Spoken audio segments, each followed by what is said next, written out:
Welcome, everybody and everyone, to this session of the seventh edition of the Plural Positivity World Conference.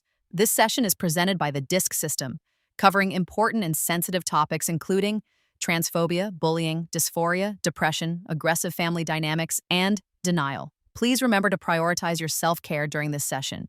You're encouraged to take breaks whenever needed and honor your collective emotional well-being. If you have questions for the presenter, please share them under the Questions tab so they can be addressed during the live Q&A. Afterward, we warmly invite you to visit this presenter's booth where you'll find helpful PDFs and additional free resources. Now, without further ado, it is my honor and pleasure to introduce our wonderful presenter to you all. Here is the DISC system. Transness, Gender, and Plurality, or Experience, by the DISC system. Topic warnings: transphobia, bullying, depression, denial, and quick mention of violence. Hello, we are the DISC system. We use they, he pronouns collectively.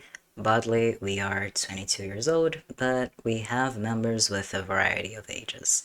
We are a self-diagnosed mixed origin DAD system and self-diagnosed with autism. We are diagnosed with fibromyalgia and ADHD. We are bodily brown and from Brazil. We are collectively trans, non-binary, and queer. Different members of the system hold different identities under the queer umbrella, but being queer is intrinsic to our experiences. Music has a very deep connection to us, hence why we chose the name DISC system. Art in general is very special to us, and we use it as a form of expression. For those who need, we'll describe our physical appearance. I'm a light brown skinned Latino with short, dark brown curly hair that is shaved at the sides and falls to the right of my face. I have dark brown eyes and wear round thin frame glasses. I have a septum piercing and a vertical lab piercing on my bottom lip. I have acne on both cheeks and light stubble on my chin and mustache. I'm wearing a dark red flannel and a black shirt underneath it. Initial thoughts. As we said, we are collectively trans and queer, but individual members in our system hold different identities. To us, being trans and queer isn't just an individual experience or feeling some of us are affected by. All of us, in one way or another, experience transness. We do have members who don't personally use the word trans to identify themselves, but they understand that our way of existing in the world is undeniably trans. Our whole life has been affected by our nonconformity with gender. In this session, we want to share with y'all our journey as a trans system, some of the things we've learned in that journey, and hopefully give some positivity to all trans plurals out there.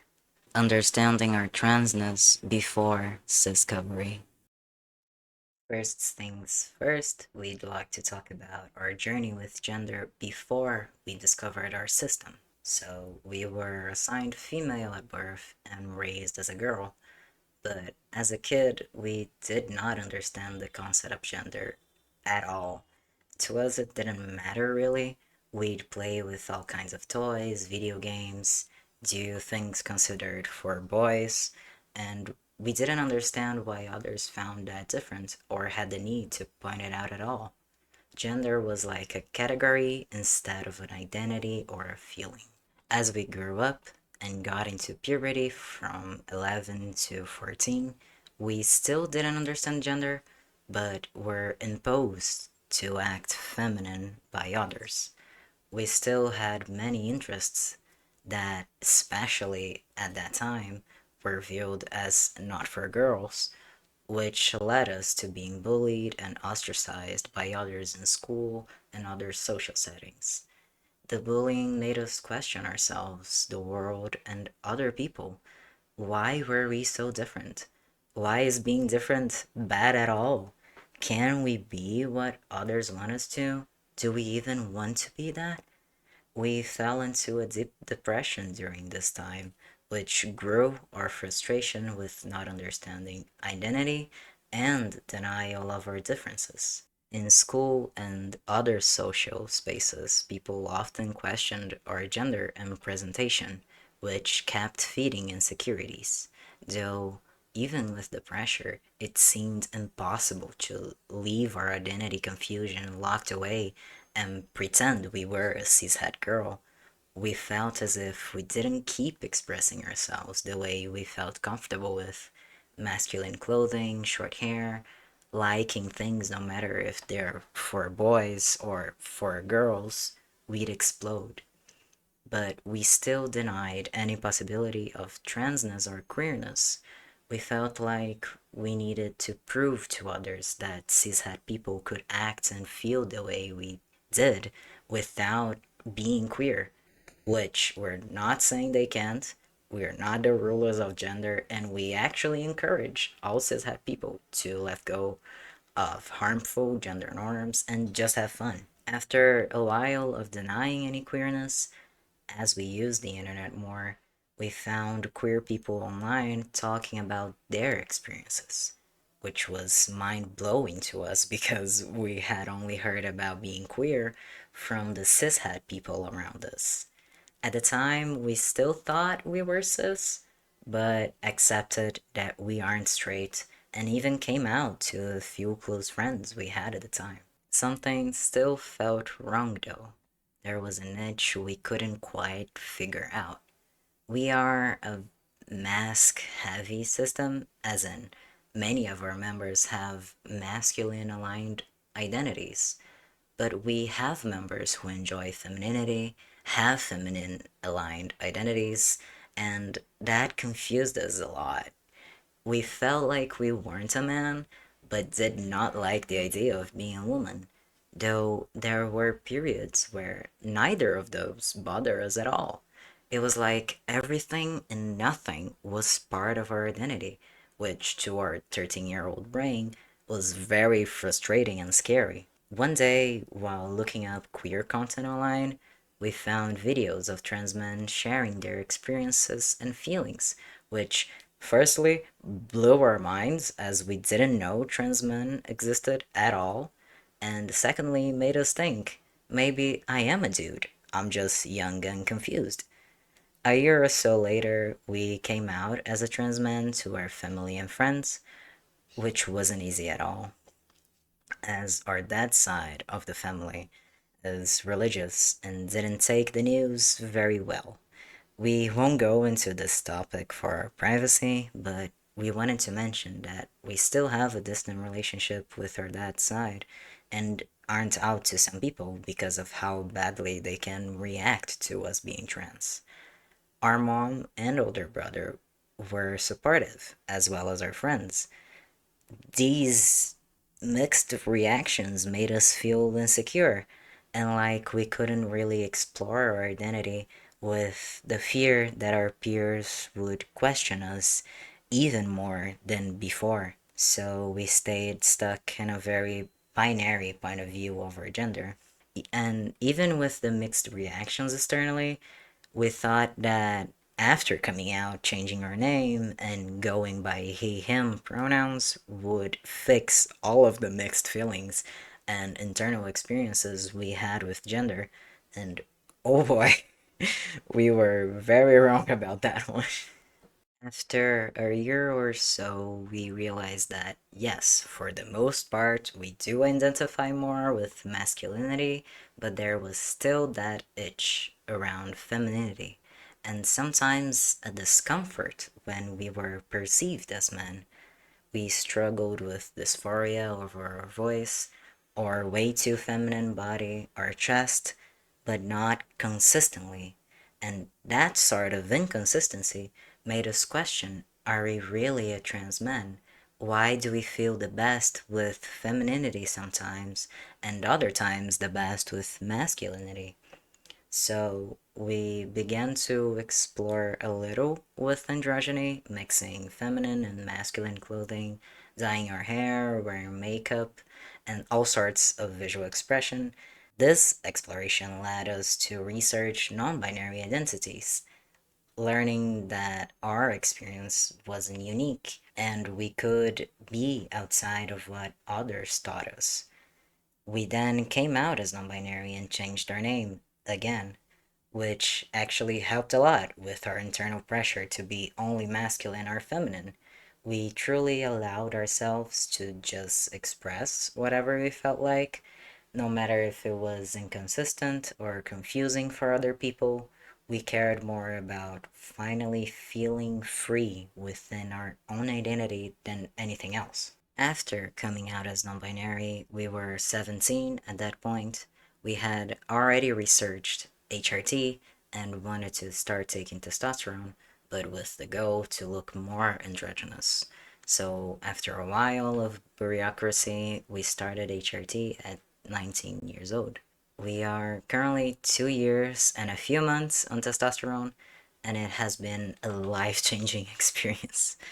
It made us look exactly how we wanted, androgynous enough to have fun with our visual expression and lean towards feminine or masculine without feeling dysphoric. Now that we know we are a system, it's very important for us to reflect on our journey with gender before we knew about plurality. All the frustration, confusion, internal pressure, and loneliness we felt, it makes sense. We weren't broken, we weren't doing things wrong. We've learned that we are the ones who give meaning to what being a man, woman, everything and nothing in between is, looks, and feels like. No one else does. Collectively and individually, we are the ones who know what being ourselves is and looks like. Understanding our transness after discovery. Now that you know how our gender journey went, let's talk about plurality. During 2021, we met other systems online, which led us to research a bit more about plurality and talk with them to understand their experiences. We then realized we are plural, which was overwhelming at first, but after a while of working on internal communication and journaling, made us understand a lot about our transness and queerness, among other things. We firstly learned that we are a very masculine heavy system, like we said before, so most of our members align with masculinity in some way. But we have other members who align with femininity, which made us understand why we had inconsistent feelings towards expression and perceiving ourselves.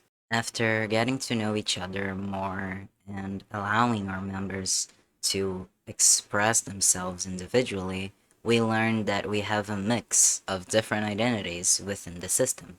For example, the one currently writing is Luke. I'm a trans man and use he, him pronouns. I like to wear comfortable masculine clothing and honestly don't really care about gender. I'm just a dude. But one of my headmates, Silver, is agender and uses they, he pronouns. They care a lot about gender and don't like when others call him a man. They prefer sophisticated clothing that gives them an androgynous look. Between the two of us, I don't really like skirts and crop tops, but Silver does. I don't mind when others misgender me by accident and correct themselves. Silver feels really uncomfortable and might even stop talking to the person. I wanted to give this example to help visualize our inconsistent feelings and different identities, which may sound pretty straightforward to other trans plurals, but isn't for those who aren't collectively trans and may have members with different genders. Another thing we dealt with while exploring our plurality was our dysphoria around members who identify as women, because we felt more masculine and expressed ourselves as such for a long time. We started getting worried about having women in the system. What if that means we aren't really trans? How will we manage their comfort while transitioning?